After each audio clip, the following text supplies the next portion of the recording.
Hello everyone, this is dietician Priyanka from Nidhi's health line channel.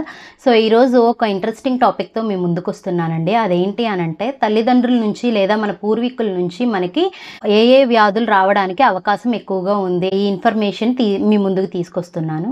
So ఏ వ్యాధులు మన తల్లిదండ్రుల నుంచి కానీ మన పూర్వీకుల నుంచి కానీ మనకు వచ్చే ఛాన్సెస్ ఉన్నాయంటే, ఒబిసిటీ అండి, అంటే ఊబకాయం కానీ, లేదంటే బీపీ అధిక రక్తపోటు కానీ, లేదంటే మనకి షుగర్ కానీ, లేదంటే థైరాయిడ్ కానీ, పీసీఓడి ప్రాబ్లమ్స్ అంటే ఒక ఆడపిల్ల ఋతుస్రావం అవ్వడానికి డిలే అవ్వడం కానీ, ఎర్లీగా అయిపోవడం కానీ, ఇటువంటిది కూడా మన తల్లి కానీ, అమ్మమ్మ, నాయనమ్మ, అత్త ఇటువంటి వాళ్ళ జీన్స్ మీద కూడా ఆధారపడి ఉంటుంది. దాంతోపాటు బట్టతల అని, రేచీకటి అని, ధనుర్వాతం, ఎవరైతే కడుపుతో ఉన్న స్త్రీలకు ధనుర్వాతం వస్తుందో సో దట్ తల్లి నుంచి పిల్లలకు వచ్చే ఛాన్సెస్ ఉంది. దాంతోపాటు హెచ్ఐవి అండి, హెచ్ఐవి కూడా తల్లికి కనుక ఉన్నట్టయితే తల్లి నుంచి కడుపులో ఉన్న శిశువుకు కూడా వచ్చే ఛాన్సెస్ ఎక్కువగా ఉంటుంది. క్యాన్సర్స్ కానీ ఇటువంటివన్నీ కూడా మనకి జన్యపరంగా వచ్చే ఛాన్సెస్ ఎక్కువగా ఉన్నాయండి. అంటే ఫ్యామిలీ బ్యాక్గ్రౌండ్ని బట్టి కూడా ఈ క్యాన్సర్స్ కానీ ఇటువంటి వ్యాధులన్నీ కూడా వచ్చే ఛాన్సెస్ ఉన్నాయి.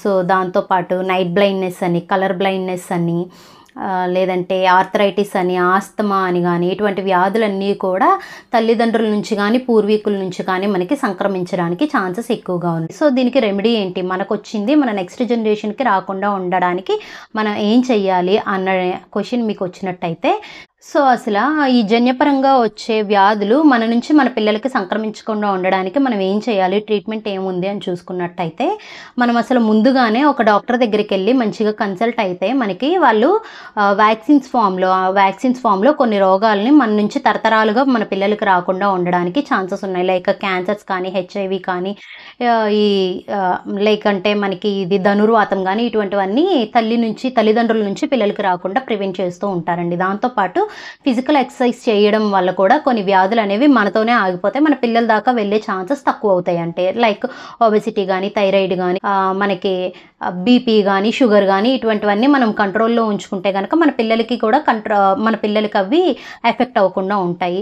అండ్ ఇంకొన్ని ఏంటంటే మాల్ న్యూట్రిషన్, అంటే అండర్ వెయిట్ కానీ, ఓవర్ వెయిట్ కానీ ఇటువంటివన్నీ కూడా ఏంటంటే లైక్ మనం మంచి న్యూట్రిషన్ సపోర్ట్ ఇచ్చి పిల్లల్ని చిన్నప్పటి నుంచి యాక్టివ్గా ఉంచి ఫిజికల్ యాక్టివిటీస్లో ఇన్వాల్వ్ చేసి వాళ్ళకి స్ట్రెస్ లేని ఒక మంచి ఎన్విరాన్మెంట్ కనుక మనం ప్రొవైడ్ చేసినట్టయితే చాలా వరకు కూడా ఇటువంటి వ్యాధులు తల్లిదండ్రుల నుంచి కానీ పూర్వీకుల నుంచి కానీ మన పిల్లలకి వెళ్ళే ఛాన్సెస్ అనేవి తక్కువగా ఉంటాయి. ఈ వీడియో కనుక మీకు నచ్చినట్టయితే వీడియోని లైక్ చేయండి, షేర్ చేయండి అండ్ మన ఛానల్ని సబ్స్క్రైబ్ చేసుకోండి. నమస్తే, థ్యాంక్ యూ.